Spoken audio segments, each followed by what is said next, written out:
Okay, next topic है हमारा speed और वेलोसिटी में डिफरेंस क्या होगा। जैसे डिस्टेंस और डिस्प्लेसमेंट में डिफरेंस करा वैसे ही स्पीड और वेलोसिटी का डिफरेंस होगा।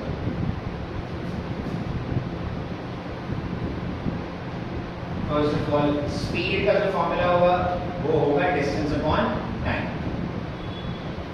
ठीक है। डिस्टेंस भी स्केलर क्वांटिटी, टाइम भी स्केलर क्वांटिटी, ठीक है। वेलोसिटी का फॉर्मूला होगा डिस्प्लेसमेंट अपॉन टाइम। क्या होगा? Displacement divided by time. तो भाई वेलोसिटी के अंदर डिस्प्लेसमेंट का कंपोनेंट है। डिस्प्लेसमेंट कैसी क्वांटिटी है? Vector quantity. तो वेलोसिटी भी कैसी क्वांटिटी होगी? वेक्टर। वेलोसिटी से हमें डायरेक्शन पता लगेगी। In fact velocity is nothing but speed with direction. Velocity को ऐसे ही याद रखना है, स्पीड विद डायरेक्शन है बस। कितना तेज चल रहे हो बट कौन सी डायरेक्शन में चल रहे हो, ये दोनों अगर तुम्हें पता है तो वेलोसिटी पता है। वो वेलोसिटी है जो तुम्हें क्वांटिटी दी हुई है, that is speed with direction. Speed की चचेरी बहन है यार, एक ही बात है, दोनों बता रहे हैं कितना तेज चल रहे हो, ठीक है। बस ये बता रहे हैं कितना तेज चल रहे हो, ये बता रहे हैं कहाँ चल रहे हो, कितना तेज चल रहे हो, दोनों चीज। भाई स्पीड जो है स्केलर क्वांटिटी होगी, ये क्या होगी? Vector quantity. स्पीड जो है तुम्हारी कांट बी नेगेटिव नहीं हो सकती, बट जो वेक्टर ये वेलोसिटी है इट कैन बी नेगेटिव। यहाँ पे दिक्कत? अच्छा, स्पीड और वेलोसिटी इक्वल हो सकती है कब? जब डिस्टेंस और डिस्प्लेसमेंट सेम। अगेन डिस्टेंस और डिस्प्लेसमेंट सेम होगी, राइट। हमने लास्ट क्लास में भी डिस्कस किया था यही। डिस्टेंस और डिस्प्लेसमेंट कब सेम होंगे? स्ट्रेट लाइन में चल रही हो, ठीक है। तो तुम्हारी both speed and velocity can be equal if the object moves within the same direction।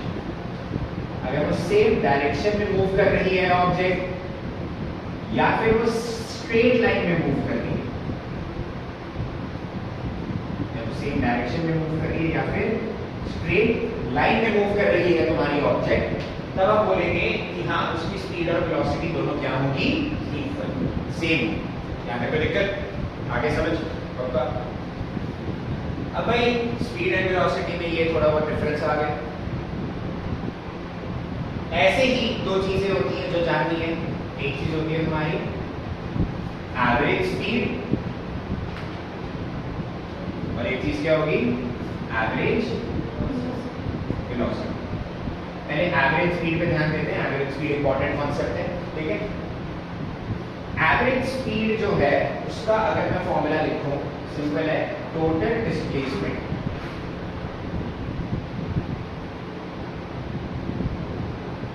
Divided by total time, ठीक। सॉरी, डिस्प्लेसमेंट ही distance. Total distance divided by total time, simple. ये होता है एवरेज स्पीड। एवरेज स्पीड से फायदा क्या है? Speed और एवरेज स्पीड एक ही बात है, नहीं यार। एवरेज स्पीड तुम्हें ये बताती है कि पूरी जर्नी जब थी तुम्हारी, अब यार मैं मान लो नैनीताल जा रहा हूँ, गाड़ी में जा रहा हूँ, ठीक है। नैनीताल जाते जाते क्या मैं पूरे रास्ते सेम स्पीड से ट्रैवल कर सकता हूँ? नहीं, मेरी स्पीड चेंज होगी बार बार। बट पूरी जर्नी के अंदर मैं एक अप्रोक्सीमेट स्पीड बताना चाहूँ कि हाँ यार इस स्पीड से चलोगे तो इतने टाइम में पहुंच जाओगे। यार मैं 40 की स्पीड से चलाऊंगा गाड़ी तो नैनीताल में कुछ घंटे में, मान लो 7-8 घंटों में पहुंच जाऊंगा, ठीक है। तो ये एवरेज स्पीड से पता लगता है कि तुम्हारी टोटल जर्नी जो है वो अप्रोक्सीमेटली कितनी स्पीड पे कवर हो रही हो, कितनी स्पीड पर कवर हो रही होगी। हो रही है कवर उस स्पीड पे? जरूरी नहीं, हो रही होगी। यहाँ तक कोई दिक्कत? एवरेज स्पीड हमें ये बताती है कि हमारी पूरी की पूरी जर्नी अप्रोक्सीमेटली कितनी स्पीड पर कवर हो रही है। Any doubt? क्लियर है सबको? ठीक है, एवरेज स्पीड ये होगा। क्वेश्चन करेंगे अभी उसकी नेक्स्ट वीडियो में, कुछ न्यूमेरिकल्स करेंगे। एवरेज स्पीड के अच्छे खासे न्यूमेरिकल्स होते हैं, ठीक है। ये बेसिक फॉर्मूले याद रखना। एवरेज वेलोसिटी के दो फॉर्मूलेज याद रखना, दो फॉर्मूले, ठीक है। एक तो एवरेज वेलोसिटी को हम डेल्टा v से रिप्रेजेंट कर सकते हैं, वेलोसिटी को v से रिप्रेजेंट कर दिया जाता है कभी कभी, ठीक है। एवरेज वेलोसिटी को डेल्टा v, डेल्टा का मतलब क्या होता है? स्मॉल चेंज, ठीक है। नहीं, डेल्टा का मतलब चेंज होता है, ये हमारे काम पे d होता है, dx होता है small change, d by dt होता है, ये डेल्टा है। डेल्टा का मतलब है चेंज आ रहा है, ठीक है, वेलोसिटी में चेंज आ रहा है। एवरेज वेलोसिटी के दो फॉर्मूलाज होते हैं, एक होता है delta x upon delta t। x यहां पर डिस्प्लेसमेंट है, क्या है? डिस्प्लेसमेंट। देखो डिस्प्लेसमेंट को बुक्स में x के फॉर्म में लिखा हुआ है, बट मैं जो तुम्हें लिखवाऊंगा वो s के फॉर्म में लिखवाऊंगा, s, क्योंकि आगे जाकर जो भी तुम्हारे फॉर्मूलाज होते हैं ना उसके अंदर डिस्प्लेसमेंट को s लिखते हैं। 9th में भी तुमने डिस्प्लेसमेंट s के फॉर्म में पढ़ी है, ठीक है। एक तुम्हारे पास ये फॉर्मूला हो गया एवरेज वेलोसिटी का, delta s upon delta t, मतलब change in displacement upon change in time, ठीक है। मतलब क्या होता है सर इसका? बताइए। दूसरा फॉर्मूला होता है इसका v plus u divided by 2। ये अंडररेटेड फॉर्मूला है। ये फॉर्मूला जो है कभी कभी तुम्हारे एग्जाम में न्यूमेरिकल्स तो आ जाते हैं इस फॉर्मूले के, टीचर्स बताना भूल जाती हैं। आया था लास्ट ईयर एक बच्चे के एग्जाम में आ गया था क्वेश्चन ये वाला, फाइनल वेलोसिटी दे रखी है, इनिशियल वेलोसिटी दे रखी है। अच्छा ये v और u क्या है सर? v है फाइनल वेलोसिटी, u है इनिशियल वेलोसिटी। इसका मतलब क्या होता है? शुरुआत में स्पीड क्या पॉइंट होता है और फाइनल, ठीक है। इसका मतलब ये है, ध्यान से सुनना, v और u का मतलब जब तुम किसी फ्रेम ऑफ रेफरेंस की बात कर रहे हो, किसकी बात कर रहे हो?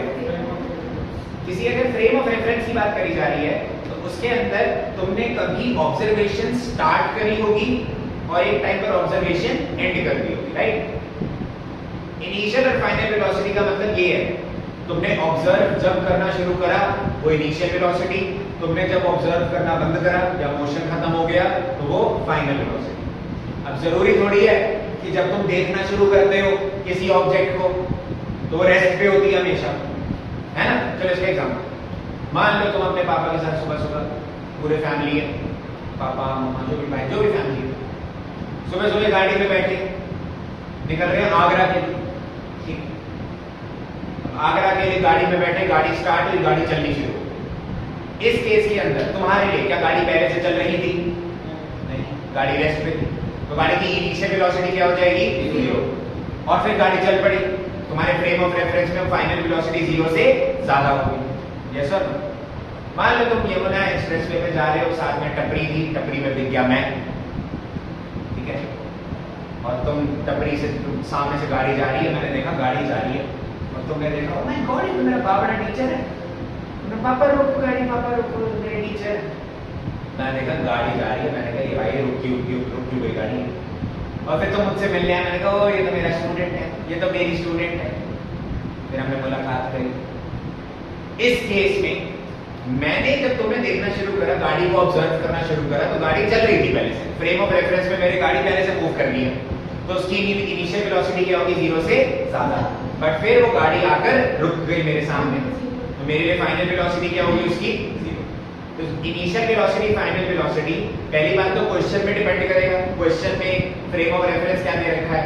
An object starting from rest, तो मतलब शुरुआत ही रेस्ट से करी है, initial velocity 0। An object is moving and finally stops, तो यहां पर पहले से मूव कर रही थी, तो इनिशियल वेलोसिटी 0 से ज्यादा होगी, फाइनल वेलोसिटी क्या होगी? 0। कोई दिक्कत? ये सब तो तुम्हारे क्वेश्चन पे डिपेंड करेगा। Is that clear? पक्का? एवरेज वेलोसिटी जो है उसके बारे में अभी हम न्यूमेरिकल जब देखेंगे थोड़ा बहुत, तो तब डिटेल में करेंगे, ठीक है बात। एवरेज वेलोसिटी और फिर इंस्टेंटेनियस वेलोसिटी भी पढ़ना है, ठीक है। बट उससे पहले ये फॉर्मूला याद रखना है, ठीक है। दो फॉर्मूले बनते हैं इसके, एक तो delta s by delta t, change in displacement divided by change in time, और एक क्या होता है v plus u divided by t। Any doubt? क्या तक क्लियर?